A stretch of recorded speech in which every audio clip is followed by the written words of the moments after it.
अस्सलाम वालेकुम ګرانو مینوالو زه سیف یوسفزی او تاسو ګورئ سیف یوسفزی یوټیوب چینل. مینوالو زندګۍ کامیابی باره کې مونږ خبره کړې وه چې درې داسې څیزونه دي چې هغه زموږ د زندګۍ په کامیابی کې یو اهم رول ادا کوي. په هغې کې لومبۍ خبره مونږ د سوچ کړې وه، دویم څیز مونږ سره روح او دریم څیز مونږ ویلو چې عادتونه. دا درې یو داسې فیکټرز دي، داسې څیزونه دي چې دا زمونږ په زندګۍ کامیابی باندې اهم رول ادا کوي.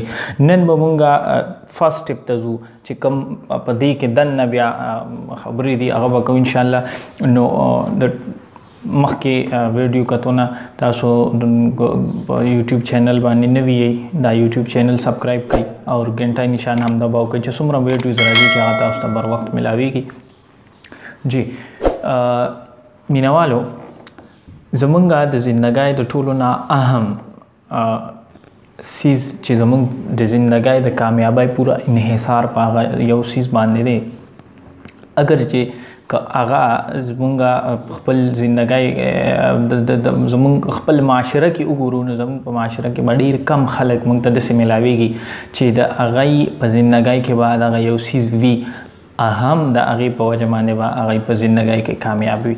او ډېر زیات خلک به تاسو داسې وګورئ چې هغې په زندګۍ کې دغه یو څیز کمی دی، هم په دغه وجه هغې یو عام زندګي تیروي، یو ناکامه زندګي تیروي او زیات تر داسې چې هغه د زندګۍ نه بیا قسمه قسم ګیلمن هم وي. جی خبره کوو مونږ د واضح مقصد. جی د زندګۍ مقصد دا یو داسې یو اهم سیز دی چې دا زمونږ په زندګۍ کې ډېر غټ رول ادا کوي.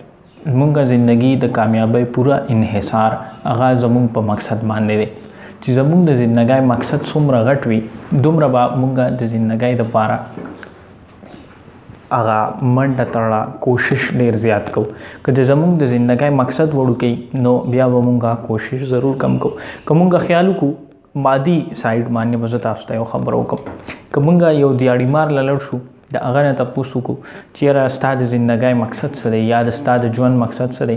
د هغه د ژوند مقصد صرف یو وي چې سهار زه لاړ شم او ما ته دیاړي میلاو شي، بازار ته لاړ شم یا یو ځای ته وځم ما ته دیاړي میلاو شي، ورځې دومره وګټم چې راشم کور ته او سودا پرې راوړم، زموږ د ورځې خرچې کار روان شي. د هغې د زندګۍ دا مقصد دی. بعضې کسان به تاسو داسې وګورئ چې هغوی به وړوکې دوکان اچولی، په دوکان کې به ناست دي، دوکان کې به هغوی ځان له پوره ټایم تیروي. زندګۍ مقصد د هغوی صرف یو وړوکې دوکان ګرځولی. بعضې کسان به تاسو داسې هم وګورئ چې هغوی به د پیسو پروا هم نه کوي او یو داسې یو اداره به روان کړي چې هغوی به د پیسو سوچ نه کوي او د قوم دپاره به پوره شپه ورځ لګوي او یو غټ نوم هغوی په دې زندګۍ کې پیدا کړي. چې د دنیا ادارې دي، تاسو په دې پاکستان کې کتی شئ چې هغه کار کوي لګیا دي او زموږ دپاره هغوی خپل وختونه وقف کړي دي، د هغوی د زندګۍ مقصد هم کتی شئ. نو د مقصد تعین کول چې کله مونږ مقصد ځان لا وټاکو هغه شان به الله رب العزت مونږ له کامیابي راکوي. که زموږ مقصد وړوکی زموږ کامیابي به وړئ، زموږ مقصد غټي دومره به زموږ کامیابي غټئ. اوس د ټولو نه اهم سیز چې دی نو هغه یو د مقصد د ستاسو په زندګۍ کې شته ویل اینډ ګډ، زبردست، ستاسو زندگی به ضرور کامیاب تیریږي او ضرور به الله رب العزت تاسو دغه خپل مقصد ته رسوي. دا تاسو یقین وساتئ.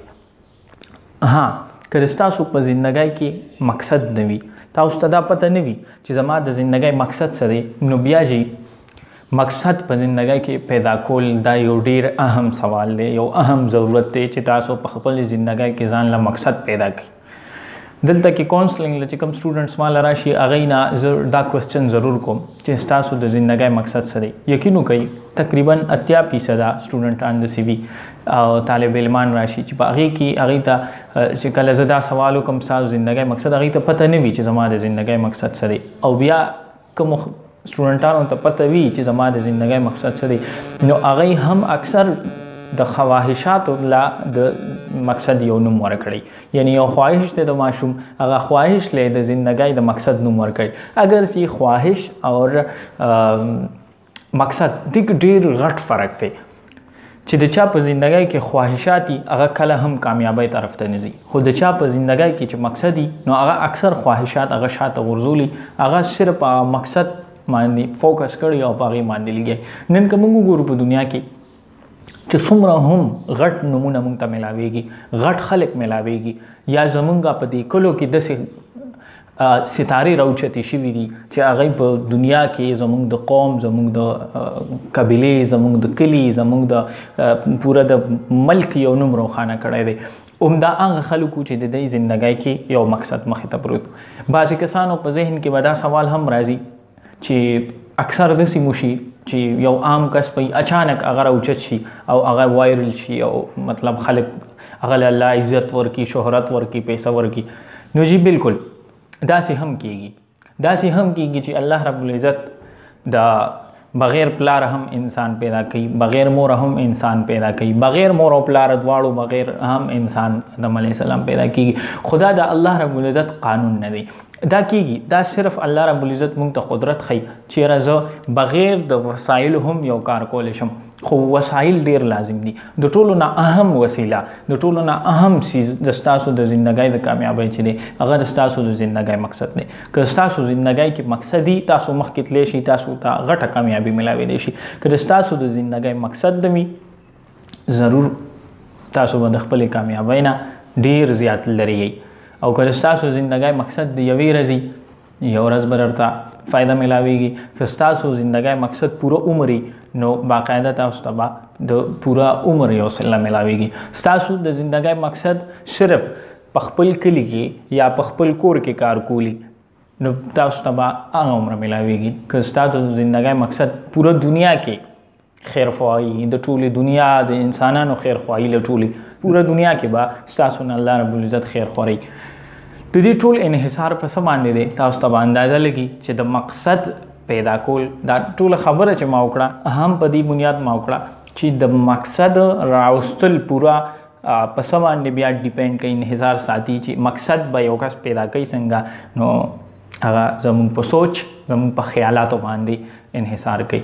ځکه هغه یو لیکوال لیکي په کتاب کې، وایي که د یو کس یو غټ خیال موږ راوالو نو د هغې وزن د دنیا په دنیا کې چې څومره کائنات دي د دې نه زیات دي. هم دا خبره وه چې پاکستان نوم نشان هم نو، نن پاکستان غوندې یو عظیم ملک نن موږ پاتې کیږو چې الله رب العزت موږ له یو ډېره غټه تحفه راکړې ده. موږ د دې که ډېر هم شکریه ادا کړو هغه به کمی. دا د الله رب العزت یو لوی نعمت و. د دې شاته صرف یو خیال، یو سوچ پروت و. هغه ټایم کې زموږ په آبا او اجداد کې چې هر چا دا یو سوچ کړو، یو خیال یې ساتلو چې زموږ دپاره یو ملک ځان له پکار دی. هغه ټایم کې به ډېرو خلکو لکه زموږ غوندې خاندلې هم وي چې دا څه بیکاره یو پاگل دی او بیکاره خیال لري. خو الله رب العزت دا وعده کړې ده چې کم خیال او کم سوچ ته وکړي او بیا د هغې دپاره محنت وکړي، په هغې یقین وساتي، هغه ځان له د ژوند مقصد جوړ کړي، هغه د زندګۍ مقصد وګرځي، ضرور به ضرور به الله رب العزت تعالی کامیابي درکوي. نو مینوالو تاسو خپل خیالات دا تاسو په خپل مقصد کې ولګوئ. خپل خیالات، خپل سوچ د خپل د زندګۍ مقصد پیدا کولو کې ولګوئ. وګورئ، معلومات وکئ، سوچ وکئ د خپل زندګۍ باره کې، د خپل د صلاحیتونو باره کې، د خپل خوبیانو باره کې چې کومې خوبیانې، کم صلاحیتونه تاسو کم سایډ باندې په ښه توګه بوتلی شي، په کومه طریقه تاسو ځان لا، قوم لا، خپل ملک لا، پوره دنیا له تاسو فایده ورکولی شئ، ځان له دنیا هم جوړولی شئ، اخرت هم جوړولی شئ. په هغه طرف باندې تاسو خپل سوچ، خپل خیالات ولګوئ. ضرور به تاسو ته د خپل د زندګۍ مقصد معلوم شي او لرې نه ده چې تاسو به په هغې مقصد کې الله رب العزت کامیاب کړي. تر دې دمه په دې باندې زموږ خبره وشوه. انشاءالله آینده ویډیو کې تاسو موږ سره کوشش کوئ چې دا چینل سبسکرایب کړئ او دا وزټ کوئ.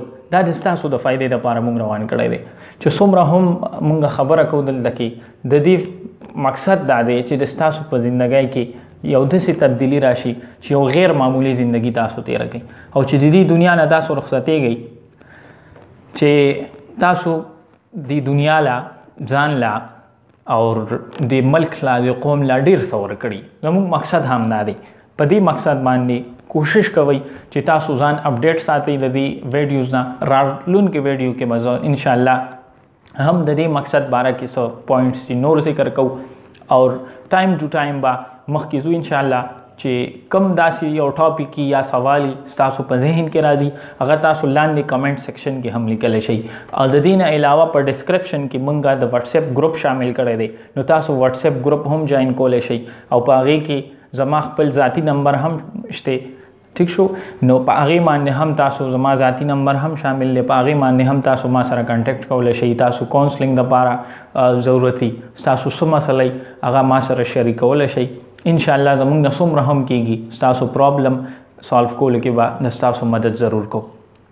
ډېره مننه. د الله په امان.